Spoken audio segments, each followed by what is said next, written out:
ওখান থেকে দেখতে হবে। না, আমি ভিতরে ঢুকবো। দিদি আপনারা গেটটা ছেড়ে একটু এদিকে আসুন, প্লিজ একটু এদিকে চলে আসুন। সামনে থেকে না শুনলে কি করে আসবো? না এই দিকটা পিছন দিক দিয়ে এদিকে আসুন, মানে এটা যাতায়াতের রাস্তা তো কেউ এলে আপনাদেরই আমার এতক্ষণ লাগলো গাড়ি বাঁধতে। উচ্চারণটা আমার ভালো পেয়েছি, এটা তো আমার সমস্যা হচ্ছে। পূজার কি আছে? তুলো আর দুটো কথা বলবে।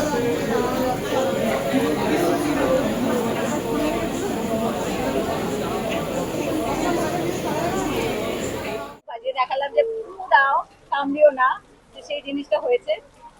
আজকে মহাষ্টমী পুজো খুবই বেশি স্পেশাল, আর এবছরটা আরো বেশি স্পেশাল হয়ে গেছে কারণ কাব্য আমাদের সঙ্গে আছে, কবিদের সঙ্গে।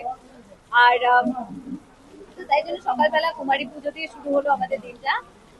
তারপরে আমাদের আরতি, অঞ্জলি, কিছুক্ষণ পরে সন্ধ্যা আরতি হবে। তো তার জন্য সব আয়োজন চলছে বাড়িতে। আহ, এবারে আরো বেশি স্পেশাল, কারণ যেটা আমি এক্ষুনি বললাম কাব্য এসছে, তাই জন্য আরো বেশি স্পেশাল।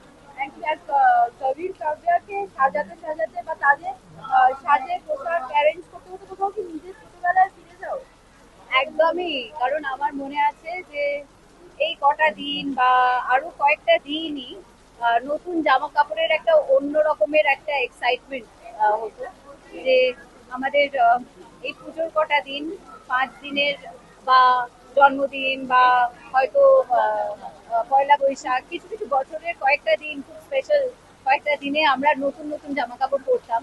তো আমার মনে আছে যে এই পুজোর কটা দিন যখন মা জামা কাপড় রেডি করে আমাকে দিতেন, আনতেন, তখন এটা মানে ভীষণই বেশি আমি এক্সাইটেড হয়ে যেতাম। তাই জন্য এখন কাবিয়াকে সাজাতে গিয়ে আমি আমার নিজের ছেলেবেলাকে আবার ছেলেবেলাতে চলে যাই। আপনাকে দেখেছিলাম সাত বাজারে তুমি হেল্প করছিলে,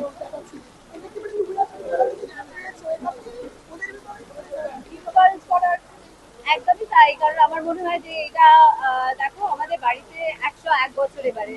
তো আমার মা বাবা যেরকম ভাবে আমাদের মধ্যে সেই জিনিসটা ঢুকিয়ে দিয়েছেন যে যে একটা একটা পরম্পরায় একটা পুজো হয় আমাদের এত বছর ধরে, সেটা সেই ঐতিহ্যটাকে বজায় রাখাটা খুবই মানে অতটা ইজি নয়, যথেষ্ট কঠিন।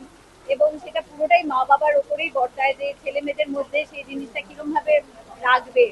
তো একই রকম ভাবে মা বাবা যেরকম ভাবে আমাকে পাস অন করেছেন, একই রকম ভাবে আমি চাইবো কবির আর কাবিয়ার মধ্যে সেই ঐতিহ্য বা সেই মানে পরম্পরাটা বজায় থাকুক। এবং আমি সবসময় ছোট বয়স থেকে মাকে শাঁখ বাজাতে দেখেছি, আর তারপর আমি শাঁখ বাজিয়েছি।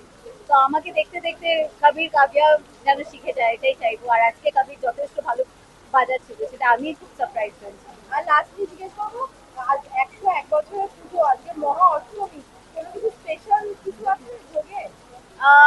ডেফিনেটলি ভোগে অনেকটা স্পেশাল আছে, কিন্তু সবটাই নিরামিষ। আমাদের নিরামিষই খাওয়া হয় কটা দিন, শুধু আমাদের বিসর্জনের পরেই আমাদের আমিষ খাওয়া হয়। Thank you so much.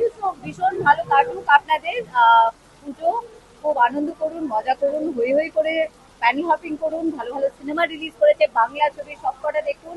আর ভালো থাকুন, সকলকে ভালো রাখুন। থ্যাংক